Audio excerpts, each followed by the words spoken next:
Welcome to the Guaranteed Irish Business Podcast, where each week we're joined by leaders of Guaranteed Irish member businesses to chat about how they sustain jobs, communities and provenance.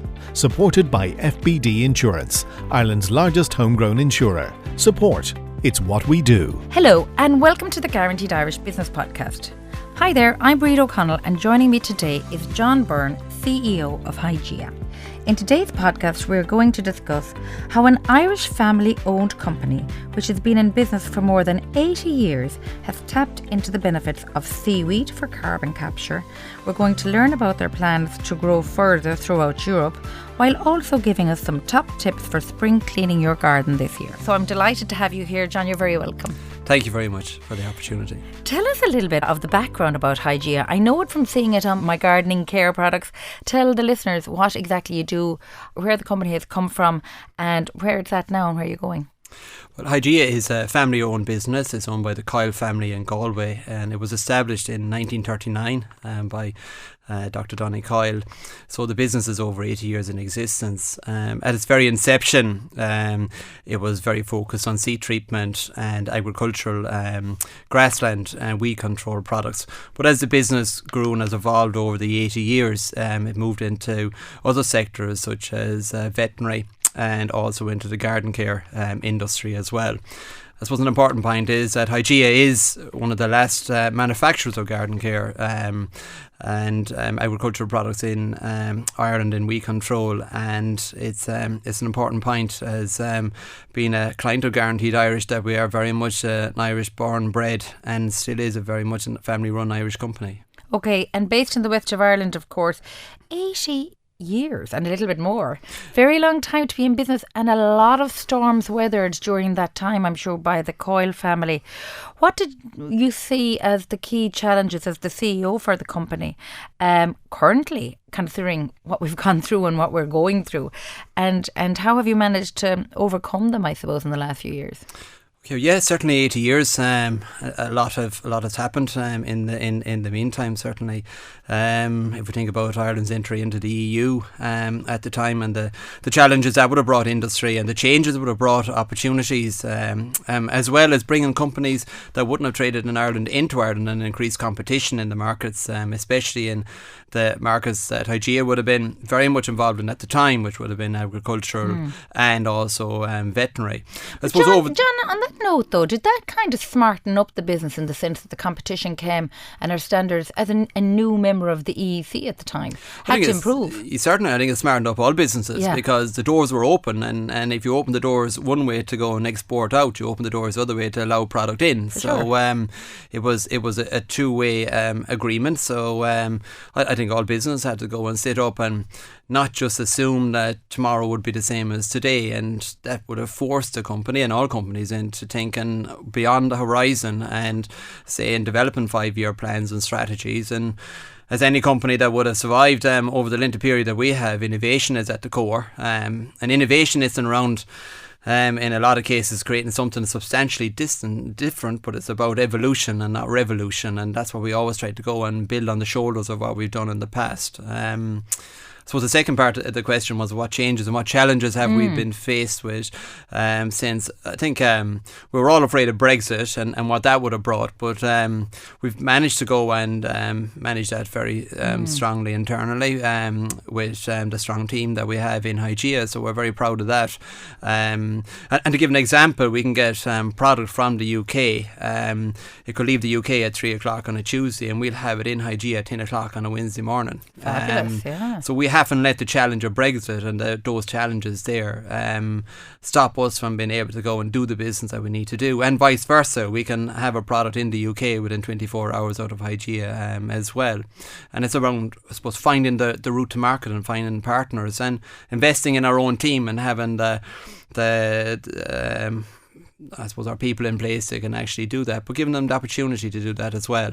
I suppose giving them enough rope, and empowering them to make those decisions. Absolutely, and to make the decisions and to go and take on the responsibility, and that's what we have, an excellent team in Hygeia that can actually do that. That's amazing. In terms of, and so critical in today's workforce, in terms of the garden care side of the company, I'm familiar with some of them, but maybe for the listeners, equip us with the consumer names that they'd see on the shelves, and talk to us about some of those and what you produce, but more importantly, I suppose, the USP of the nature safe products that versus your competitors that you mentioned there earlier.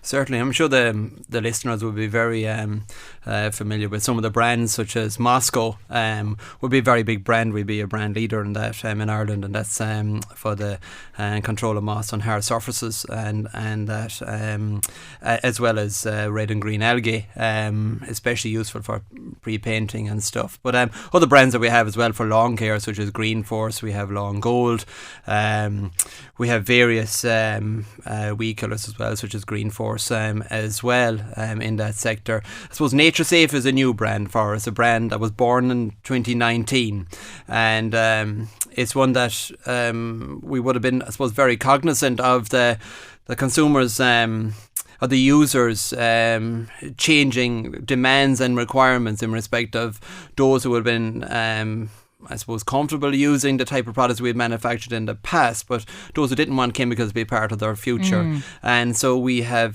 set about creating I suppose 14 products in the range now, a wide range of products that are for lawn, for plants, for pest control, that are totally natural, all organic. A lot of them are infused with seaweed as well, that's harvested off the Connemara coastline, and are very much part of our future as well, and we see that sector growing quite strongly. Okay, well, it's actually great to see that new, as you say, evolution going into that space. That's a brilliant idea. In terms of the availability of them, I assume it's through the garden centres. Yes, through garden centres, through all the DIY stores, through the cooperatives, through wholesalers as well, both in Ireland and the UK. Great. So and Northern Ireland as well. So it's across the three jurisdictions. Well, there. John, I was out doing my garden the other day, trying to update it. It was fairly rough now after the winter, I have to say, and it's definitely the time for it. Is your business and your products available purely for the consumer, or do you also deal with business as well? So B2C versus B2B, where are you in that space? So the B2B space would be a smaller part of the business, and that would be very much more on our amenity side, away from the garden side, which would be amenity grassland management. So that'd be more into your golf courses, your football pitches, your tennis courts, and so on. Okay. And predominantly in the UK, we'd be a strong player in the UK in that space. A big space, I'd imagine, and it demanding. Is, and it's a growing space as well on that. But it's not without competition, and it's certainly not without its own challenges and frustrations from time to time. But again, we're doing a lot of R&D in that area as well, trial work as well, around how we can go and make our products work harder for what they do. I love the idea of the nature safe products and the whole sustainability piece, which is really obviously going to be very important to you. But I also noticed that you're very involved in agriculture and veterinary needs. Tell us more about those and what products you produce there and you make. You make them here in Ireland. Yes, we make everything here. So from an agricultural space, I suppose that's where the company was born out of. So and that would be very well known in the agricultural world amongst farmers for grassland weed control, and brands in there such as Mortones, Agroxones, as well. Mortox is another brand that we have in that space, and we've recently brought a product called High Boost as well. It's a seaweed product, green seaweed as well, to go and reduce the need for fertilizers and increase the efficacy of the actual weed killers that we have when they're used in combination. So working hard to go and build that new business segment as well. And that must be helping the agricultural sector within our community in terms of reduce of carbon footprint, because I'd imagine that is a big challenge in that space. Absolutely. Well, seaweed is one of the biggest carbon capture plants in the world. A metre squared of seaweed, I understand, can capture 10 times more carbon than a metre squared of forest. So it's extremely important. And when you actually harvest seaweed and use it in the process that we use, called cold press seaweed with our partners called Seamigro, that you don't actually lose carbon. You're actually putting that carbon back into the ground. Isn't that amazing? Run that stat again. For every metre square of seaweed in the ocean, a metre square of ocean where the seaweed present will capture 10 times more carbon than a similar metre square of forest space. My God, that's unbelievable when you think about that. But it's how you actually use that seaweed and how you actually use that space, because it's around carbon capture, not carbon release, and that's very much what we can do. And other products we have. Very smart, using Seaweed for ye as an Ireland and a West of Ireland based company, obviously. So there's huge synergies there in terms of getting it and delivering. And seaweed has always been used in Ireland. If you look back over hundreds of years, it's always been used, understood as a fertiliser, but it's actually, there's growth hormones and anti-stress hormones in seaweed that actually is the real magic that actually helps your plants to grow, your vegetables to grow, your flowers to be brighter in your garden. And it's a totally natural way to go and deliver. And that's why we have, with our Nature Safe products, infused seaweed across a lot of our products to go and get that benefits for the full range. It makes so much sense. We've touched on sustainability with the seaweed. It's obviously a huge role in every business, and it's the name off the top of everybody's lips in business at the moment. How are ye going about it in Hygeia, and how do you win business through your sustainability practices? Yeah, sustainability is, to be honest with you, is the top of the agenda in respect of our own responsibilities for the environment, because we're very conscious of our own carbon footprint that we can generate in the business that we do on a day-to-day basis. And that's why I suppose one of the big pillars is the seaweed piece, and that's sustainability. And it's the we call it the sea and the seashore, because there's more on the seashore as well that we can go and carbon capture there. And we've done a lot of work as well now more recently with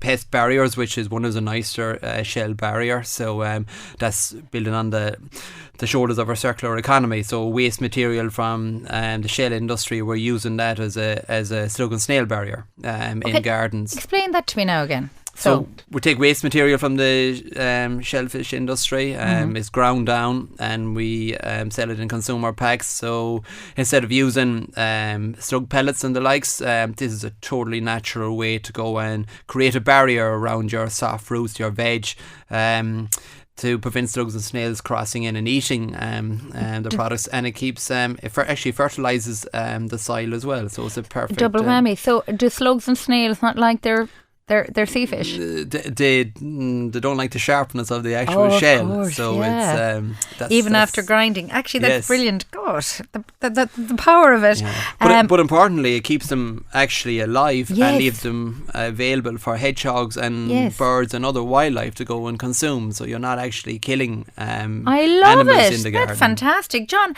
In terms of doing the right thing in the garden, obviously we're in spring now, and so a lot of people are looking out the same as I did last weekend and say it's not looking good.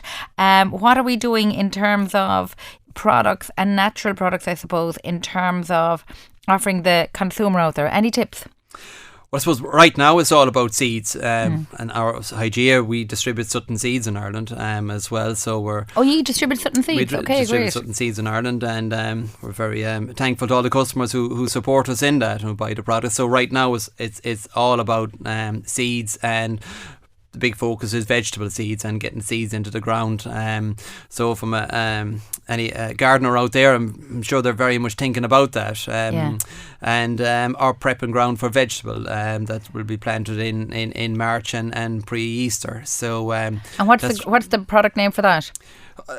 In which for the prepping ground for... they're prepping it themselves. In digging out their vegetable space. And what's the product they should be using to enrich the soil for their springtime vegetable setting, shall we say? Well, I'm sure everyone is focused now a lot on peat-free compost, and that's what they'll be looking to, or some soil improvers as well. But and indeed, seaweed is I'll go back to that. It's huge. It's an absolute ideal product for that use. You recently began exporting to the UK. How's that going for you? And quite a competitive market, I'd imagine. You've got other people over there. And is it a stepping stone to the next level of exporting to other markets? Absolutely, very competitive market. I suppose Hygeia has been in the UK since 1991 as a different entity, Agrichem Limited.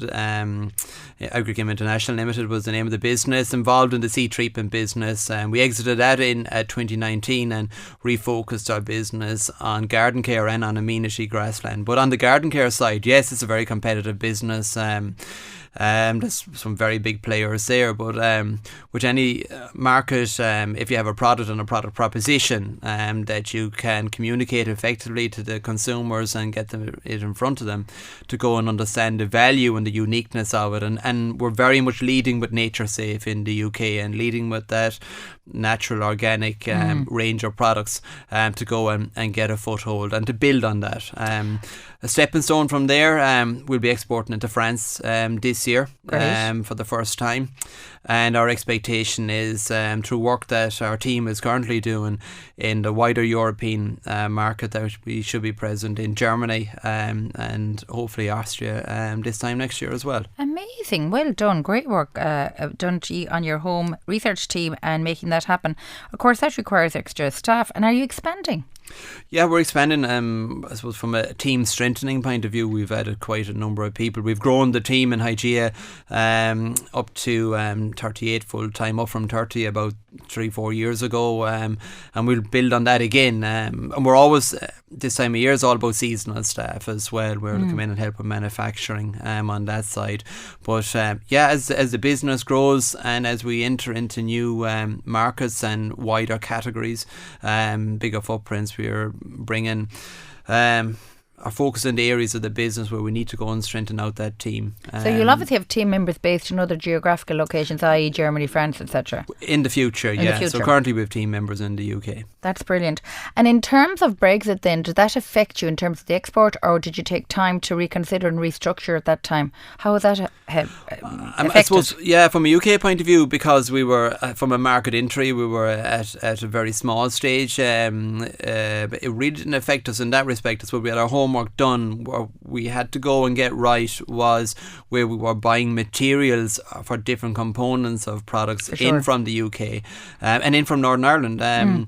We had to get that right, and so that was a learning curve. But having the right team in place and the training done and having a very strong team in Hygeia that can actually deliver on that has been absolutely fantastic for us. It seems like there's an awful lot of effort left in the tank still. There seems like there's a lot of opportunity. It's a growing company, clearly. I suppose we're 80 years old, but we're very young at heart, and we're very ambitious, and we have every company faces challenges, but unless we are stand up and face those heads on, we'll never make it. But we're very determined to go and make it across. I can both hear and see it in you as I talk to you across the studio desk here. In terms of 23 then and beyond, you are clearly driven in terms of taking it to the next step. It seems like the space where, particularly in the playing area or the community amenity area, there seems to be loads of growth in that. What are the plans for next year and beyond? Well, I suppose we have, as we have three business parts. We have our garden care business, we have our agri amenity business, and then we have our veterinary businesses. We have very different plans for each of the business areas, very different geographic footprint, expectations of where we're going to grow, different products that we're going to bring to market, investing in existing products as well to go and give them the space to go and grow, and around our brand communication plans. For example, in our veterinary business, where we would produce sheep dip for ectoparasite control on sheep flocks in Ireland. We have more recently brought in show and sale dip as well for colourant, for when farmers go to mart or go to different shows on that, and we're looking at other products in as well. We've developed a product for treatment of muscle cuts and skin abrasions for the dairy herds and for sheep and horse as well. So that's coming to market in about 8 weeks' time too. So exciting. We have a lot of different products in a lot of different areas that are ready to go, but all backed up by where we see opportunities to go and sell into the market space. So we spend a lot of time on research, and we have a wide pipeline, or a long pipeline I should say, and a wide funnel. It's so important to get down to what are the winners within that. I was just going to ask you about your research. You obviously have invested heavily in R&D in that organisation across the 3 sectors. We have, yeah, certainly. And I suppose it starts with the consumer and to understand what's needed in the marketplace. And it's different, to be honest with you, in the 3 different businesses, because the garden is very much consumer centric. The agri amenity space is B2B centric, and the veterinary then is application centric. So veterinary will focus on epidermal treatments.